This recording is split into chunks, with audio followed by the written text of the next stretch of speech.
آج شہر بھر سے 416 مجالس اور 84 عزاداری جلوس برآمد ہوں گے۔ لاہور پولیس کی جانب سے یہ کہا گیا، اے کیٹیگری کی 43، بی کیٹیگری کی 283 اور سی کیٹیگری کی 90 مجالس منعقد کی جا رہی ہیں۔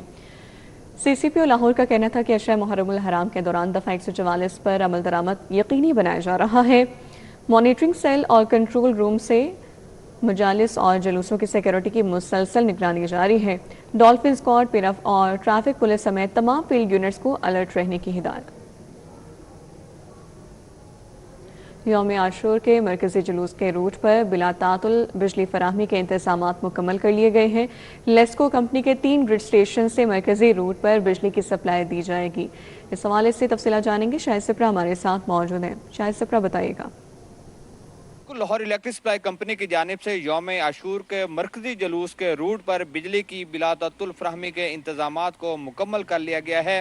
کمپنی کے 3 گریڈ اسٹیشن سے نکلنے والے 11 کے وی فیڈرز کو لوڈ شیڈنگ سے مستثنی قرار دیا گیا ہے، جبکہ ایکسین داتا دربار کو فوکل پرسن مقرر کیا گیا ہے، جو کہ پولیس، ضلع انتظامیہ اور ان کے ساتھ دیگر قانون نافذ کرنے والے اداروں کے ساتھ رابطے میں رہیں گے، اور کسی جگہ پر اگر بجلی کی سپلائی معطل ہوتی ہے تو فوری طور پر بحال کی جائے گی۔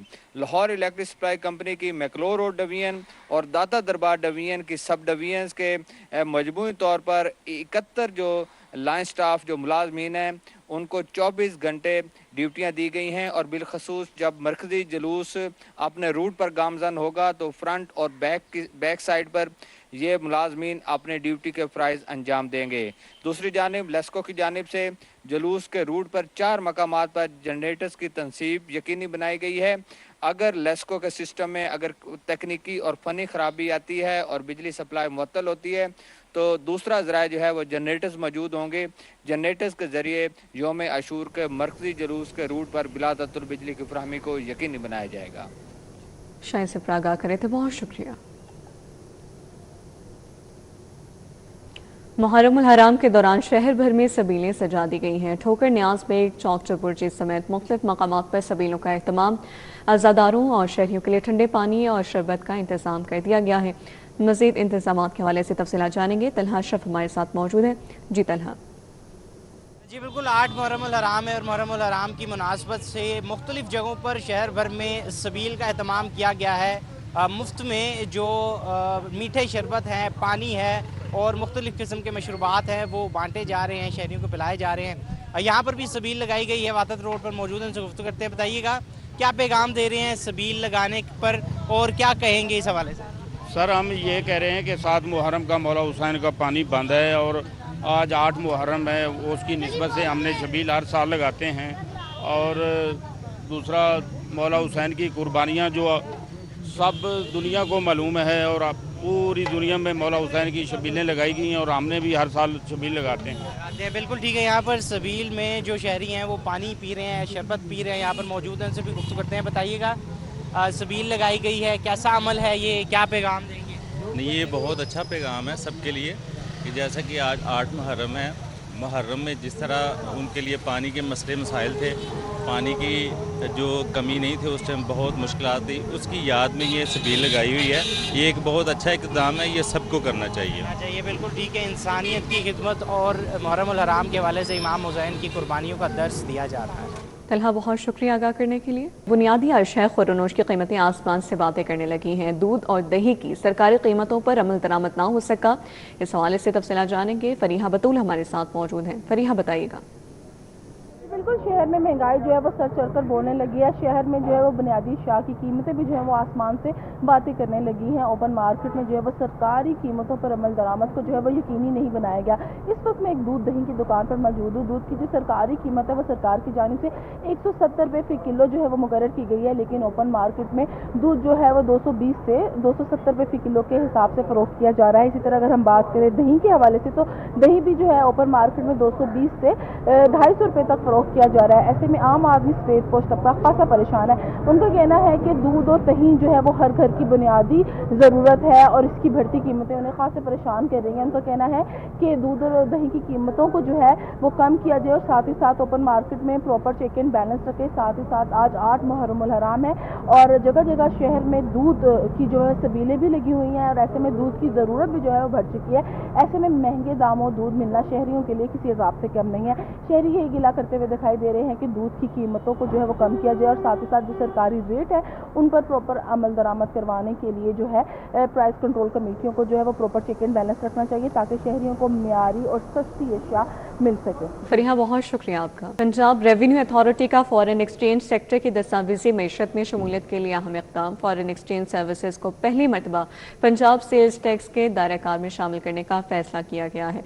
तफसीलात से आगाह करेंगे, कलीम अख्तर हमारे साथ मौजूद हैं। जी आगाह कीजिए।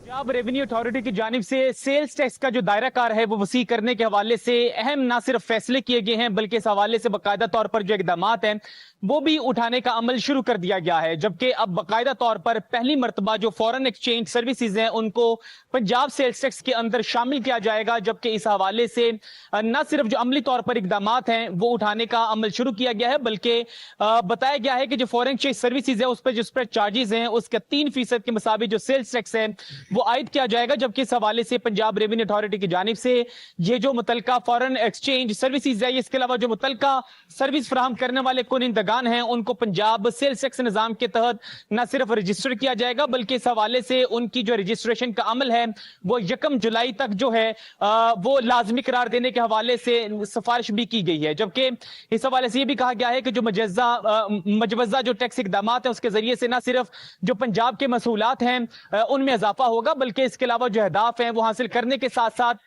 बाकायदा तौर पर जो लेन देन है उसकी जो मॉनिटरिंग का अमल है वो भी मुकम्मल होगा। जबकि इसके अलावा जो दस्तावेजाती अमल है वो भी मुकम्मल करने में काफी हद तक मदद फराहम होगी। जबकि ये भी कहा गया है कि जो कारोबारी अदारों को जो अपने टैक्स इनवॉइसेस या इसके अलावा जो रिकॉर्ड है ये इसी के साथ साथ जो कंप्लायंस सिस्टम्स है उसका फौरी जायजा लेने में मदद भी मिल सकेगी। जबकि इसके अलावा ये टैक्स निजाम में न सिर्फ शफाफियत आएगी बल्कि जो दस्तावेजाती और मौसर जो इस हवाले से निजाम है वो भी मामन साबित हो सकेगा। जी कलीम अख्तर आगाह करे थे, बहुत शुक्रिया आपका। भाटी गेट अंडरपास मंसूबा LTA टीफा की रफ्तार सुस्त पड़ गई। 1 माह का प्रोजेक्ट 3 माह बाद भी नामुकम्मल, सिविल स्ट्रक्चर भी मुकम्मल ना किया जा सका। मजीद क्या तफसीलात जानेंगे दुर्रे नायाब से। आगाह कीजिएगा दुर्रे नायाब। बिल्कुल, भाटी चौक का मंसूबा जो अंडरपास इस वक्त बन रहा है और इसके साथ दाता दरबार की रिमॉडलिंग के जो वेन्यूज़ थे उस पर बहुत हद तक जो है काम कंप्लीट किया जा चुका है। लेकिन इस वक्त भी अगर अंडरपास की हालत देखें तो ग्रे स्ट्रक्चर ही कंप्लीट नहीं हुआ। अभी भी कहा जा रहा है कि 80% काम मुकम्मल हुआ है, जबकि मंसूबे का जो टेंडर था और उसके बाद जब लेटर दिया गया था कंपनी को तो इस चीज़ को 3 महीने हो चुके हैं। 3 महीने में एक ऐसा अंडरपास जो कि बहुत ही छोटा था और मुश्किल अंडरपास ज़रूर था लेकिन 1 महीने के अंदर उसको बनाया जा सकता था। LDO काम ने भी शुरू में ये क्लेम किया कि 1 महीने में बनाया जाएगा, लेकिन उसके बाद ऐसी इस पे ब्रेक लगी है कि आज चौथे महीने में अब 1 को इस मंसूबा दाखिल हो जाएगा और इसमें कंप्लीशन का वक्त अभी भी नहीं दिया जा रहा। अभी तो खुदाई की है, उसके साथ इसकी रिटेनिंग वॉल्स बननी है, नीचे सारी फिनिशिंग होनी है, उसके बाद इसकी कहीं पे बहुत सारी जो है मेंटेनेंस जो है फिनिशिंग है वो वर्क चलता रहेगा साथ साथ। लेकिन इसमें सबसे बड़ी कबाहत ये है कि अब 10 मुहर्रम को यौम आशूर के दिन मरकज़ी जुलूस का ये मेन रूट है। भाटी गेट से निकलने वाला मरकज़ी जुलूस जो यौम आशूर का है वो यहीं से होता हुआ करबला गामे शाह की तरफ जाता है। अब यहाँ पे मौके पे इतनी खुदाई होना, इतनी मिसमैनेजमेंट होना, इतना ज़्यादा कंस्ट्रक्शन का सामान बिखरा होना एक सिक्योरिटी हैज़र्ड भी है और ज़ायरीन के लिए और जुलूस के शुरका के लिए बहुत ही मुश्किलात पैदा करेगा। इसको कैटर करने के लिए अभी तक कोई सतहबाब नहीं किया जा रहा, जबकि जो टीपा और कंट्रैक्टर की अंडरस्टैंडिंग है वो भी इस मंसूबे पे कोई आइडियल नहीं है। आगे मानसून की बारिशें भी स्टार्ट हो जाएंगी और इसको मुकम्मल नहीं किया जा सकेगा क्योंकि ना इसका ड्रेन वर्क है, ना ही इसका पानी का कोई आउटलेट तैयार किया गया, ना डिस्पोजल है। ये एक तालाब की सूरत पेश करेगा। इस मंसूबे की ताख़ीर से बहुत सारी मुश्किलात पैदा हो सकती हैं। जी